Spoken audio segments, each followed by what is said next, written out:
Muy buenas noches, amigos, bienvenidos una vez más a su programa preferido, Luna Valiente Presenta. Hoy, como todos los sábados y también en repetición los domingos, estamos junto a ustedes para compartir un programa interesante y sobre todo, como siempre, con un tema de agenda nacional. Les recordamos que este programa se retransmite todos los sábados de 8 a 9 de la noche a través de este canal 27 HD RNN, y también estamos en repetición los domingos de 8 a 9 de la noche también en el canal 48 de Claro y 52 de Tricón a través de Vega TV, y en el mismo horario vía Vega TV estamos en TV Quisqueya en Miami, y a partir del 1 de octubre a través de ese mismo horario los domingos estaremos también en Cablevisión en Nueva York para toda la comunidad dominicana. Hoy nos honra con la presencia en este programa para todos ustedes el ingeniero Luis Abbott Zorrilla, quien es ingeniero estructuralista especializado en esta parte tan importante de las construcciones, con quien vamos a hablar de muchos temas interesantes. Luis es un egresado meritorio del Instituto Tecnológico de Santo Domingo, a quien damos las buenas noches. ¿Cómo estás, Luis? Gracias, buenas noches a todos ustedes. Qué bueno, bienvenido. Gracias por tu invitación. Luis, a raíz de todos los eventos de la naturaleza que han estado pasando en el mundo, también en la República Dominicana, tenemos el caso del terremoto de México, tenemos el paso de los huracanes, tanto Harvey hacia los Estados Unidos, María, José, bueno, Irma, María, y ahora Irma, José y ahora María por la República Dominicana, dejando toda una serie de situaciones. Vemos cómo diferentes países como el hermano Puerto Rico, todas las islas prácticamente de las Antillas Menores, Martinica, Dominica, Guadalupe, Barbuda, Antigua, prácticamente en estado de destrucción. Evidentemente que no estamos exentos al efecto de la naturaleza, y hoy en la República Dominicana siempre se ha tocado el tema de lo que es la sismicidad y las fallas geológicas que bordean y penetran a la República Dominicana. Y es un tema importante porque tenemos que también tener previsión, el tema de la construcción, y tú que eres un especialista en la parte estructural, eres el que diseña y dice qué carga, dónde va, cómo viene, ese edificio va a estar siempre ahí. Yo recuerdo mucho una frase tuya que tú siempre dices que este es un país enano, lo que quiere decir que tenemos mucho hacia crecer para arriba. Sí.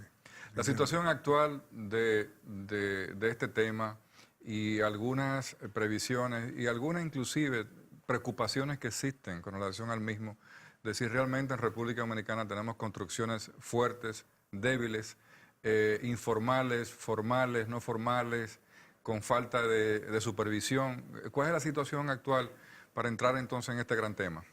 Buenas noches y gracias por tu invitación. Gracias a ti por estar con nosotros. Un importante programa.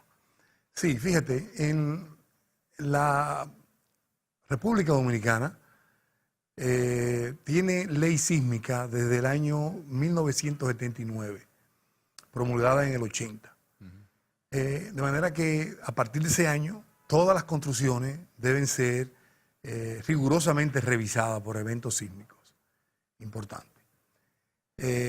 Lo que pasa es que nuestra gran preocupación y la vulnerabilidad existente se debe básicamente al gran número de edificaciones construidas de forma informal, que no tiene intervención de ningún tipo de profesional.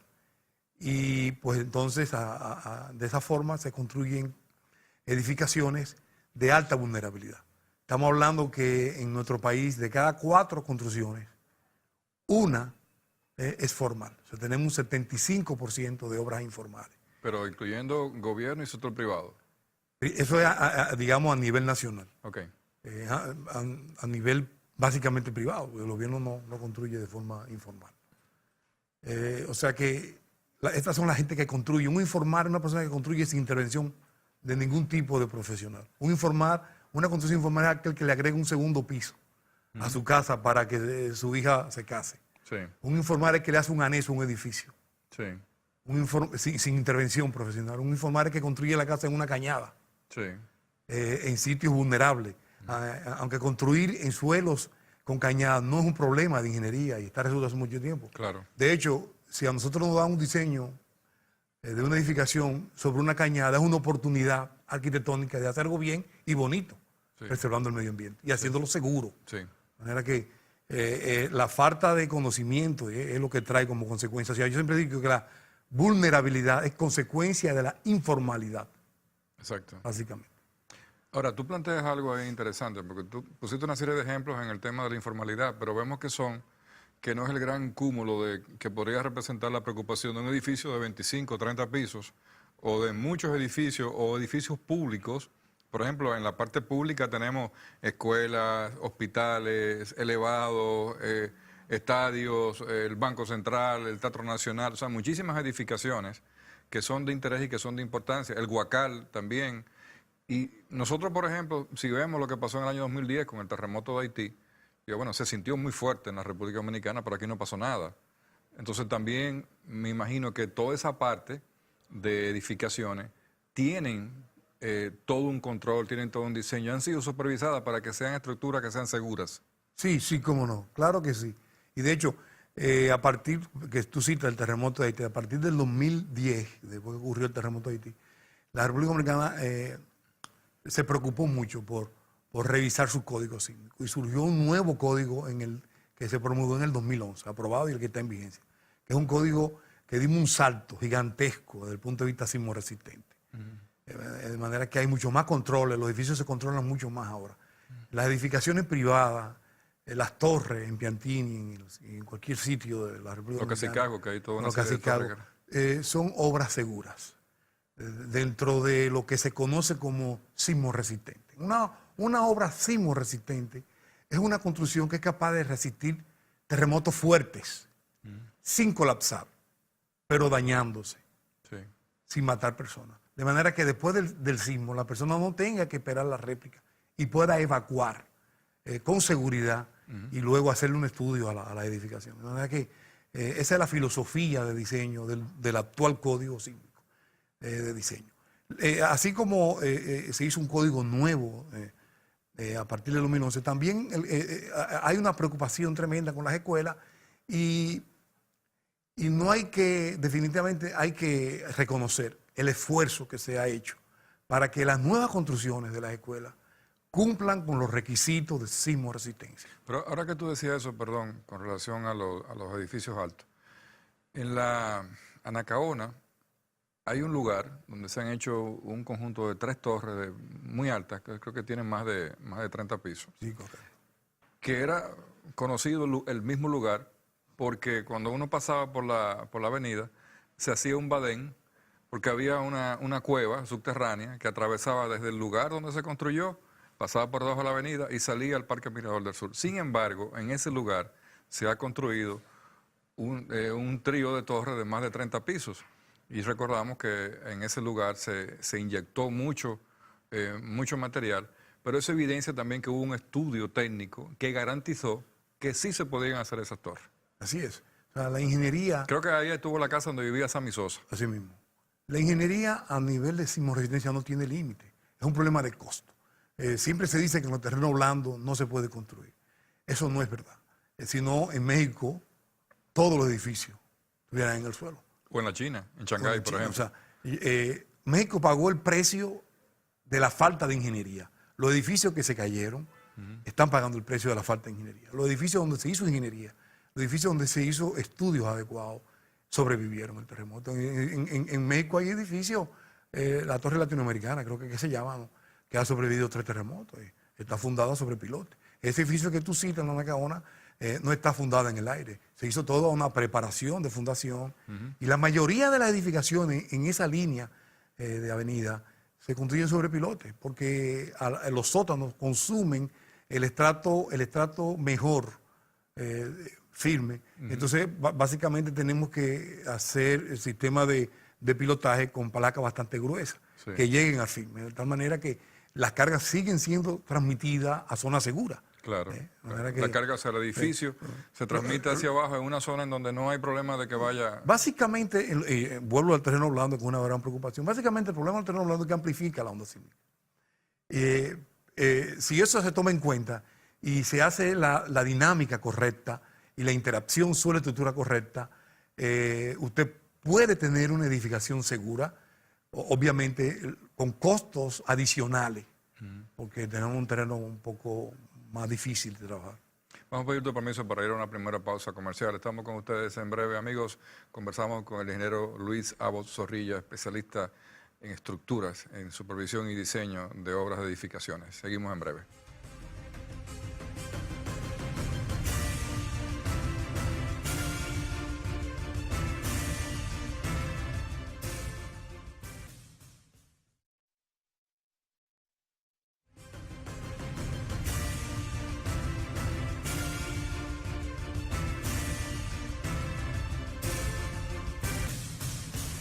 Bien, seguimos en este interesante conversatorio. La presencia de Luis Abbott en este programa hoy en día es importante, sobre todo para todos los dominicanos y dominicanas, porque una de las cosas interesantes es crear conciencia, Luis, y tú me corriges, sobre todo este tipo de cosas que muchas veces pueden ser tratadas en diferentes medios con un nivel de sensacionalismo y que creen cierto nivel también de preocupación en las comunidades. Y yo creo que es importante que tú, a través de lo que es tu especialidad y tu carrera, porque tú garantizas que una torre, bueno, está con el diseño estructural que lleva para que esa torre permanezca de por vida y no pase ningún problema. Pero hay gente que, por ejemplo, con relación a lo que pasó en México con el terremoto de México, de una vez empiezan a especular. El tema de México es importante. República Dominicana tiene fallas que son reales, es la misma que tembló en Haití, tenemos también otra en la zona norte, y tenemos también una depresión en el mar, que es la fosa de Milwaukee entre Puerto Rico y República Dominicana, que sí evidentemente pueden provocar terremotos. Ahora, nos estamos preparando, la ingeniería está preparada en República Dominicana para garantizar, porque por ejemplo del año 96 a la fecha aproximadamente hemos visto un gran cambio en la fisonomía del país a nivel de torres. Antes habían 3 torres, la Torre Naco, el edificio Cajé y otras torres más, y se acabó. Pero ya hoy en día tenemos 500 torres en Santo Domingo y también en Santiago. Así es. O sea, estamos hoy preparados y las personas que viven en torres tienen la certeza y la seguridad de que pueden estar tranquilos ante cualquier evento de la naturaleza. Digo, depende de la fortaleza del evento. Bueno, sí. Antes de contestar, para hacer un pequeño briefing de la placa del Caribe, que es la placa donde la República Dominicana pertenece. Estamos al norte de la placa del Caribe, donde al norte tenemos el Atlántico. Y ahí está la falla septentrional. Y es una placa muy activa. O sea, la República Dominicana pertenece a una placa sísmicamente activa. Sí. O sea, que en cualquier momento puede temblar. Hay algunas imágenes, tú puedes seguir hablando de, que nos puede poner nuestro director de las placas tectónicas, donde aparece la República Dominicana y el mapa y la falla que mencionó Luis. Correcto. Entonces, eso debe crear conciencia de que en cualquier momento puede temblar en la República Dominicana, en la isla, porque no estamos divididos. El terremoto de Haití del 2010 es un terremoto de la isla. Y puede repetirse en cualquier momento. Otro terremoto similar, más cercano, en cualquiera. La falla septentrional es muy activa. Nosotros gozamos, la capital principalmente, el Gran Santo Domingo, tiene una gran ventaja natural, y es que estamos sobre una roca caliza de alta densidad y muy resistente, con algunas oquedades, pero permite que la ley de atenuación pues caiga rápidamente. De manera que nuestros terremotos son cortos la mayoría. Exacto. Y entonces eso de alguna manera es una bendición, porque nuestros terremotos no están expuestos mucho tiempo. Y además esa densidad de nuestras rocas. Eso no es igual que en Santiago, por ejemplo, que es diferente, un terreno blando. Entonces, en Santiago hay que tener más cuidado en los diseños, hay que tener otros factores. En la parte también entre Santiago y Puerto Plata, en lo que es la zona de Inver, que es la misma carretera que como que se ablanda, y es porque hay una actividad sísmica muy constante. Muy activa. La República Dominicana está preparada, podemos decir que técnicamente está preparada para resistir terremotos fuertes. Y más desde el año 1979, donde un grupo de ingenieros preocupados por los temblores empezaron a tomar en cuenta eso en los diseños. Lo importante en una obra sismo resistente es que se haga conciencia sísmica para que la distribución estructural sea adecuada. Y por eso yo llamo la atención a los arquitectos. El primero que tiene que ver un diseño arquitectónico es el ingeniero estructuralista.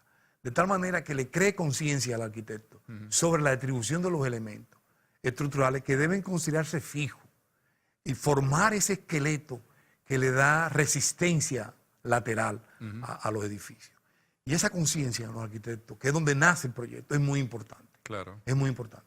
Nosotros siempre tenemos reuniones con los arquitectos. No se puede hacer un diseño sismo resistente sin esa reunión, sin esa interacción permanente, de tal manera que al final tengamos un edificio seguro y bonito, y económico también, porque tampoco es meter hormigón a lo loco, ni varilla a lo loco. Exacto. Estamos un país pobre y tenemos que hacer diseño eficiente. Claro. Eso es importante. Pero tenemos un código sísmico actualizado en el 2011 de altísimo nivel.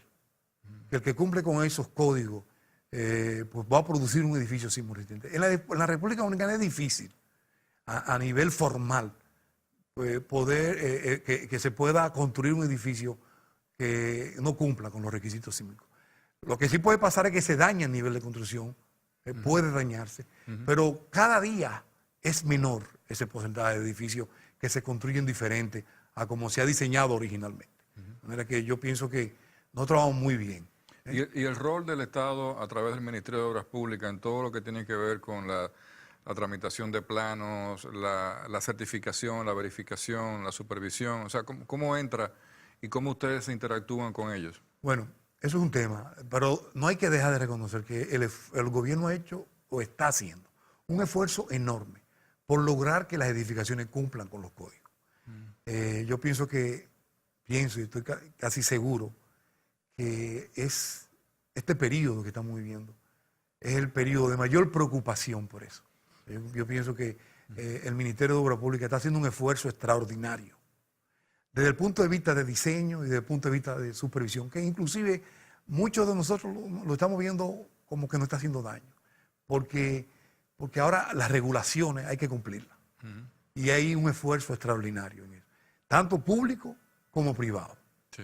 Yo pienso que el gobierno debe enfocarse también más en las obras informales, porque Claro. ahí no sabemos lo que va a pasar. Sí, exacto. Y lo que se está haciendo ahora no resuelve ese problema.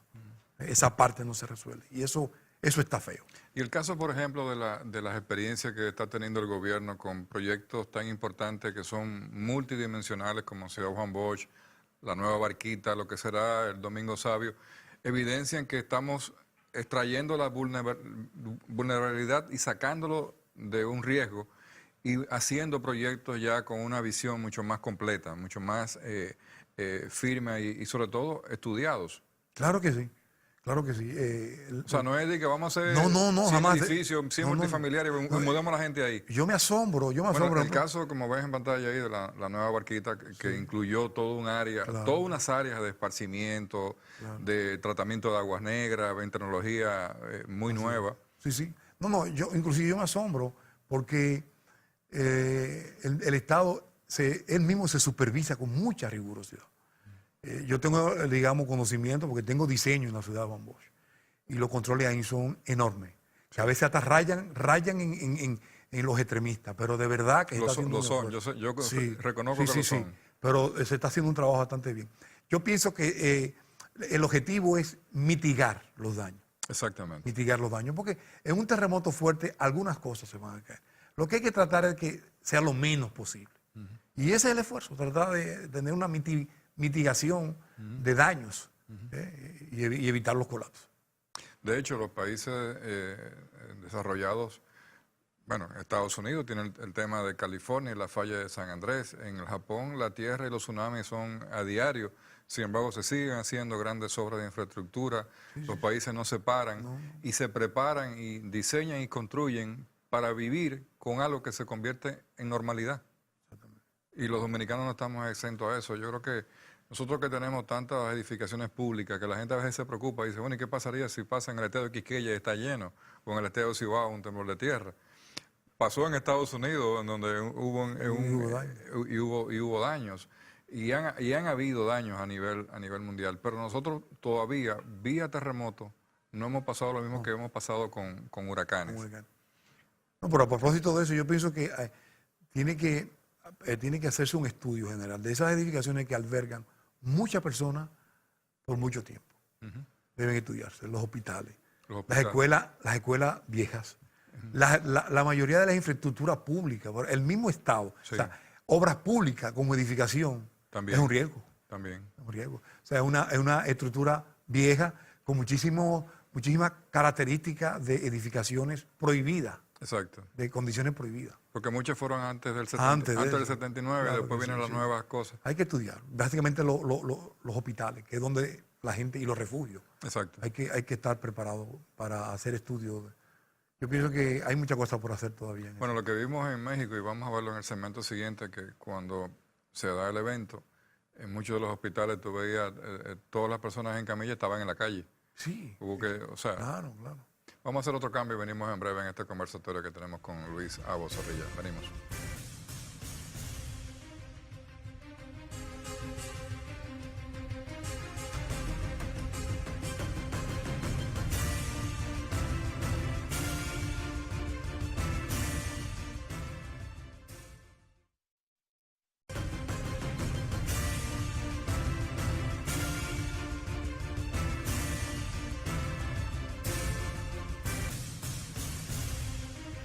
Bien, seguimos en este interesante conversatorio con el ingeniero Luis Abozorrilla. Indudablemente que las preocupaciones llegaron a mucha gente con lo sucedido en México. El terremoto de México fue evidentemente devastador hasta un nivel en que uno no pensaba que uno iba a ver esas cosas a esta altura del tiempo. ¿Qué pasó en México?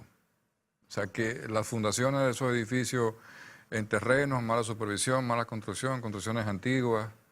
En México pasó, a raíz del terremoto de 1985, Que era ese mismo día la celebración. sí, 32 años. 32 años, sí. Hicieron un codesto, inclusive Un simulacro. un simulacro. 2 horas antes. Que la gente pensó que la alarma era otro simulacro Sí. y no salió.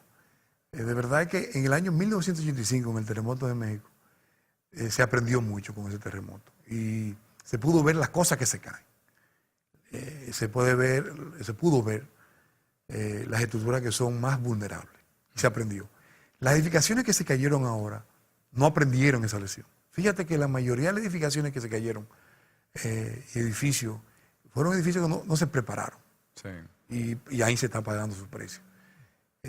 En el Distrito Federal, en México, es difícil construir sin un sistema de pilote, encajonado. Claro. De tal manera que la estructura no falle por terreno blando. De manera que sí, se puede ver también, por ejemplo, muchas fallas tipo suave, o sea, edificios que tenían una altísima demanda de utilidad en los primeros pisos, sí, y colapsaron por desplazamientos muy grandes. Y se pudo ver fallas cortas, columnas y vigas cortas, en cantidades, en cientos de cantidades. De manera que México va a aprender más ahora, debe aprender más, a tener más cuidado. En algunas de las imágenes que tú no las estás viendo, pero se están pasando a nivel de video, se veían edificios que prácticamente no tenían columnas y estructuras, que tú lo veías que se movían como si fuera un papel. Entonces ahí evidentemente hay fallo de ingeniería. Sí, porque edificios muy rígidos arriba y abajo poco rígido, abierto. Y eso, por eso tú veías que ese movimiento así, amplificado por el mismo terreno, Claro. que se mueve como una ola gigantesca. Es como cuando tú pones un vaso de agua en una mesa y tú mueves la mesa, el agua sigue moviéndose. Eso es lo que le pasa a México. Ese tipo de situación es lo que pasa. Sin embargo, muchos edificios sobrevivieron con poquísimo daño, y que están estudiando ahora para ver el grado de vulnerabilidad, si puede seguir operando normalmente o si debe ser destruido. Pero hubieron muchísimos edificios que sobrevivieron. Se cayeron edificios altos, se cayeron edificios bajos también. Porque la gente piensa que los edificios bajos no se caen, también se caen. Eso depende mucho de la frecuencia. La seguridad sísmica hay que llevarla a todos los niveles, no solamente edificios altos. Hay peligro tanto en altos como en bajos. Pero el principal problema de México es en donde está fundado. México pertenece a una zona de reciente afloramiento, donde el estrato de suelo blando, lacustre, es muy grande. Sí, muy amplio. Los aztecas fundaban eran ahí con palos y cosas. La tecnología de construcción de esa época pues eran muy inadecuadas. De hecho, en México se ve la catedral inclinada y hundida.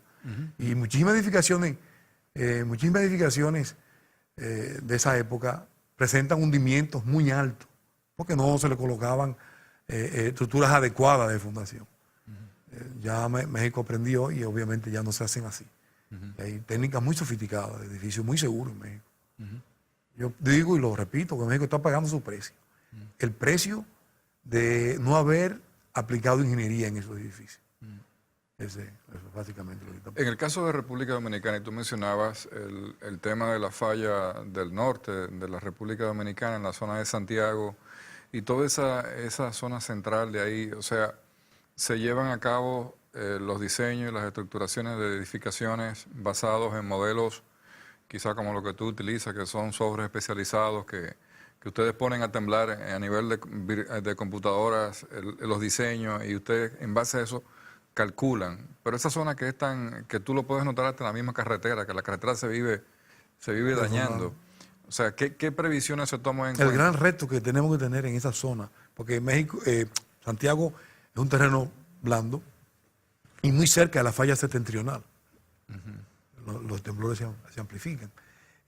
Tenemos que hacer mucho hincapié en el estudio de la interacción suelo-estructura. Y en Santiago eso es fundamental.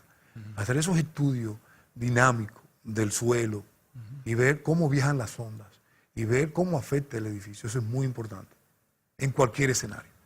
Eso se está haciendo. Hay tecnología suficiente para hacerlo. Bueno, y en Santiago hay un colega tuyo, Sí, también intesiano, el Leonardo Reyes Madera, Sí, claro que sí. que, Claro. que pernota allá y vive allá también. Bueno, Reyes, yo vivo aquí en la capital. Bueno, pero es de la Pero zona va de mucho Santiago. allá. Sí. El corazón del está allá. Sí, así es, así es. Así es. Pero ha habido Luis, muchas quizás, y eso nos preocupa, porque es como cuando pasó Irma y María, que el país entero se convirtió en meteorólogos. Entonces todo el mundo vive hablando y el polvo del Sahara y entonces ahora los terremotos. Y yo creo que es bueno, y quizás escucharlo de viva voz tuya, que tengamos confianza en nuestros profesionales y en lo que se está haciendo. Que a veces se ven edificios y te dicen, bueno, ¿y cómo se hace eso? Pero si se hizo y se subió hasta allá arriba es porque la tecnología y la ciencia y la ingeniería decía que sí. Sí, perfecto. Sí, sí. Y además es que nosotros tenemos que crecer verticalmente. Exacto. Primero porque los servicios son mucho más económicos. ¿Hasta dónde podemos crecer verticalmente? Mire, en la capital no hay límite. Los límites los dan los ayuntamientos. No podemos seguir, porque voy a repetir otra vez, que creo que lo he repetido contigo. Si seguimos así, vamos a convertirnos en una ciudad enana. Claro. Y muy costoso en Es muy servicio. costosa, sí. Yo pienso que hay que subir y de hecho es una forma de defender el terreno de vocación agrícola. Claro. Si no, tenemos que crecer verticalmente.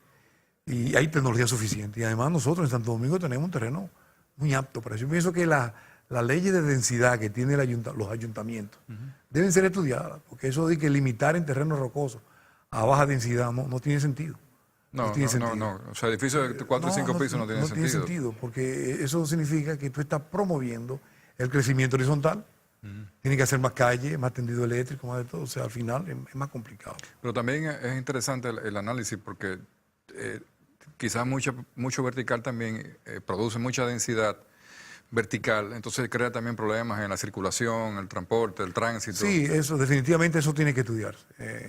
Eso es un problema que está aún todavía teniendo nosotros, pudiendo nosotros crecer más todavía verticalmente. Tenemos un problema de tránsito que está ahí, a la vista de todos nosotros, y se puede empeorar con la concentración. Pero eso tiene solución.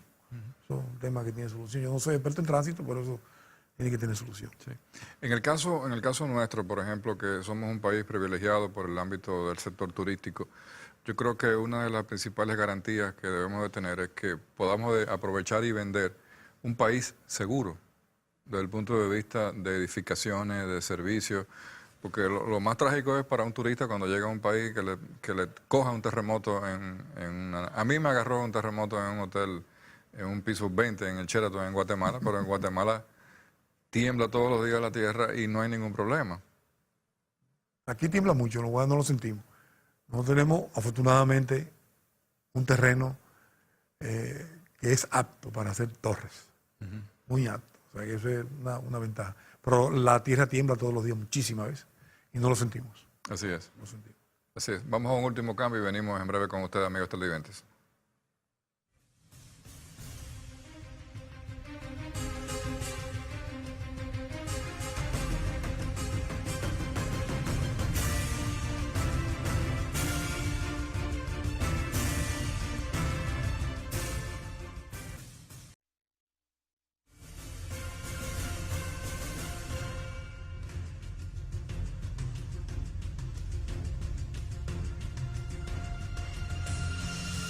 Bien, llegamos a esta parte final de este interesante conversatorio con el ingeniero Luis Abbott Zorrilla, ingeniero estructuralista. Y este es un punto que ustedes siempre quédense en mente, porque la gente a veces piensa, Luis, que el ingeniero lo hace todo, pero hay muchas especialidades muy importantes. Está el estructuralista, el eléctrico, el sanitario, el de suelos. O sea, es todo un conjunto multidisciplinario de personas especializadas que son las que garantizan que las obras queden bien. Siempre ha habido la preocupación, sobre todo en algunos sectores de la población, que convierten muchos temas técnicos en temas mediáticos políticos, por ejemplo, las escuelas públicas, que hubo un temblor y se le vio un rajadito. Eso no podría ser un tema estructural, podría ser un tema de mampostería, o sea, del empañete.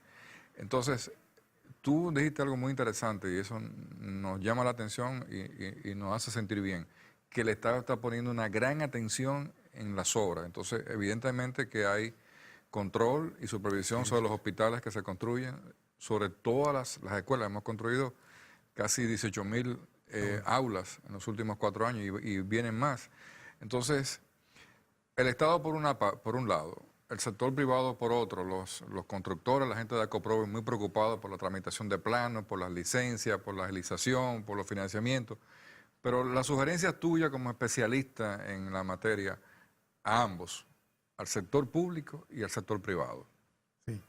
Yo pienso, a grandes rasgos, en el sector privado, toda la persona que compre un apartamento debe asesorarse sobre lo que va a comprar, sobre el producto que va a comprar. El acta de nacimiento Sí, del apartamento. debe asesorarse y conseguir de una firma reputada una certificación, comprobar que están aprobados los planos, comprobar que cumple con todos los requisitos de las normas. Eso es lo primero que hay que hacer. Eso es sumamente importante. Comprar apartamentos a compañías que tengan soporte de construcciones adecuado. Es una sugerencia importante. Yo quiero cerrar diciendo... Mucha gente, perdón, ahora para que tú amplíes en eso, tú te encuentras en cualquier sitio en Santo Domingo, en un lugar, en una panadería, la famosa revista esa que son inmobiliarias, Sí. y la gente la coge y empieza a ver apartamentos y ve apartamentos, pero ve, bueno, este me gusta, este es barato, este es muy caro, pero no se concentran en eso. No. Y cuando van al apartamento tampoco lo preguntan. Entonces cuando tienen un año viviendo dicen, bueno, ¿y qué pasó en este apartamento? Porque la gente compra cosméticos. Debemos aprender a comprar con seguridad. Una inversión segura, es mucho mejor que una inversión insegura. Claro. Porque cuando usted compra un apartamento en una torre que no cumpla con los requisitos, usted tiene una inversión insegura. De manera que hay que estar muy claro en eso. Recordar siempre que la vulnerabilidad es un producto de la informabilidad. Exactamente. De lo informal. De lo informal. Mientras más informal se es, más vulnerable se es. Tenemos afortunadamente un mercado inmobiliario que hace un esfuerzo diario porque se cumplan los códigos SIM. Yo pocos ingenieros aquí. Yo creo que no hay ingeniero que no se preocupe porque sus edificaciones sean sismo resistentes. Eso no existe. De manera que por ese lado estamos bien. Yo quiero hacer una recomendación. Y que el gobierno no tiene capacidad para poder inspeccionar todas las obras. Y yo pienso que se debe especializar firmas privadas para supervisión de obras. En construcción. Que estén certificadas por el mismo Estado a través del Ministerio de Obras Públicas. Exacto. Y no esperar vaciar y hacer un levantamiento con equipos especializados, sino en el mismo proceso de construcción antes del vaciado. Que sale mucho más costoso ese sí, estudio. Sí, claro. Un personal calificado y certificado por el Estado, que permita ser los ojos, porque el Estado no supervisa, el Estado inspecciona de forma local. Eso es muy importante, porque y ahí tú me corriges, y tú tienes también a tu otro hermano Martín, que también está en la construcción. Claro. Y ahora me viene a la mente que qué interesante sería que un supervisor del Estado esté verificando que cuando el camión del cemento está tirando el cemento, él pueda hacer un test de ese cemento y verificar que tiene el contenido, la resistencia adecuada para lo que se está haciendo en ese edificio. Claro. De hecho, eso se puede. Sí, claro que se puede. Lo que pasa es que tenemos que, como en todos los países, especializar compañías y personal técnico adecuado que puedan ser utilizados por el Estado para que hagan supervisión permanente. No inspección local previo a un vaciado.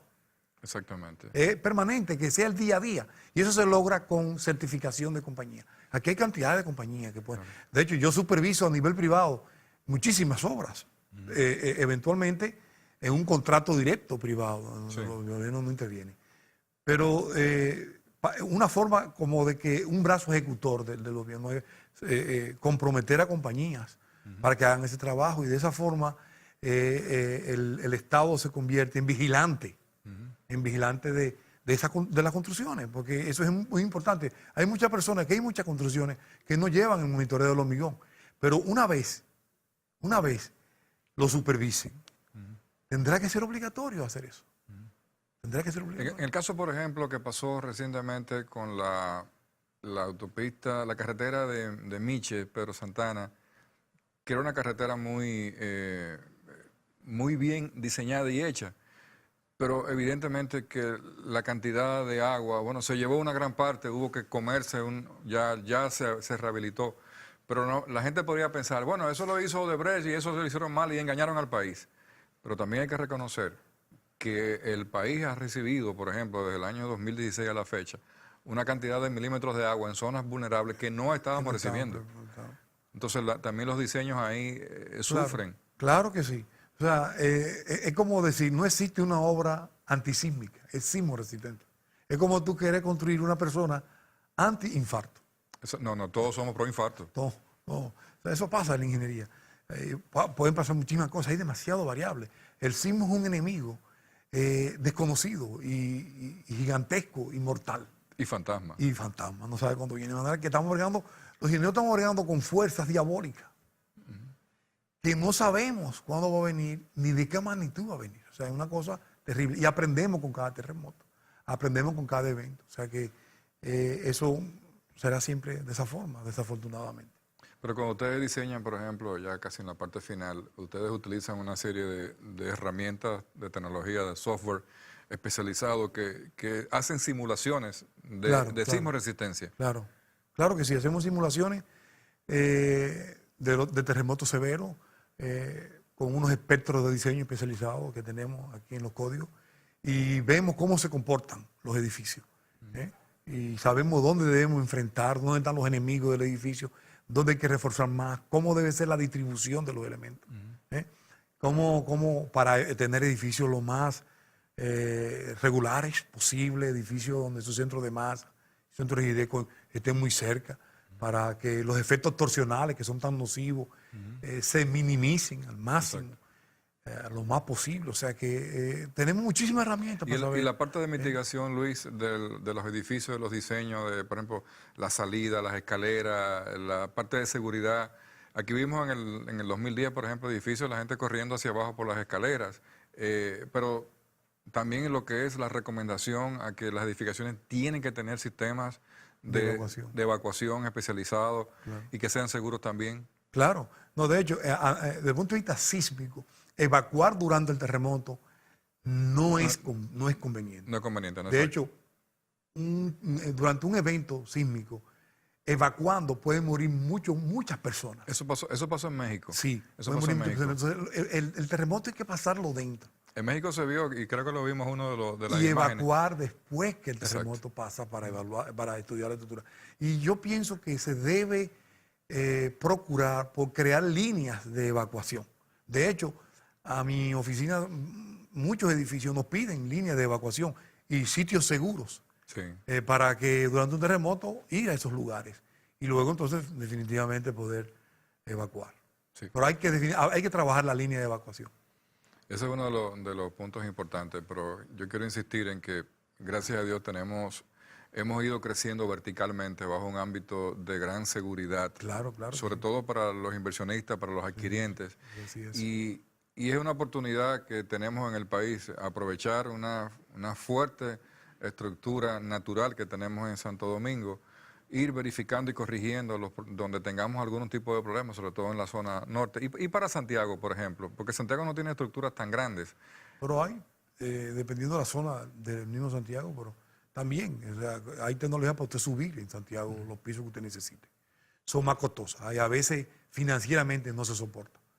A veces un edificio muy alto en terreno blando, posiblemente financieramente no se soporte, y tú tengas que bajarle piso, porque las estructuras de fundación en terreno blando son muy costosas y aumentan el presupuesto. Obras tan importantes ya en el final como la que ha hecho el gobierno y que podrían crear preocupación. El Metro de Santo Domingo, que es una obra superficial, subterránea, combina ambas, no ha habido ningún problema. No, y para nada, para nada. O sea, ahí trabajaron ingenieros muy competentes. Claro. Eso está muy bien hecho, definitivamente. Qué bueno. Luis Abo Zorrilla, ingeniero estructuralista, ¿dónde te podemos conseguir para toda esa gente que está preocupada y que ahora tiene un respiro? Lo puedo poner los teléfonos ahí en la oficina. Mía. Creo que tú... Ok. ¿Cuáles son los teléfonos de la oficina? La oficina es 809-683-6946. Exacto. Estamos en la Gustavo Mejía Ricard, en la Torre Solazar. La Torre Salazar. Una torre de 20 y tantos pisos. Estamos en el 12º piso de sus órdenes. Qué bueno. Es importante y qué bueno conversar con un ingeniero y un especialista de Luis es una persona joven, pero con muchos años de experiencia, y bajo sus hombros están muchos de los pisos de todas las torres altas de la República Dominicana y edificios de este país. O sea que cuando usted vaya a comprar, verifique que el estructuralista haya sido Luis Abo Zorrilla. Luis, muchísimas gracias por estar con nosotros. Gracias. A ustedes, amigos televidentes, las gracias de siempre, que la pasen bien. Muy buenas noches, hasta la próxima.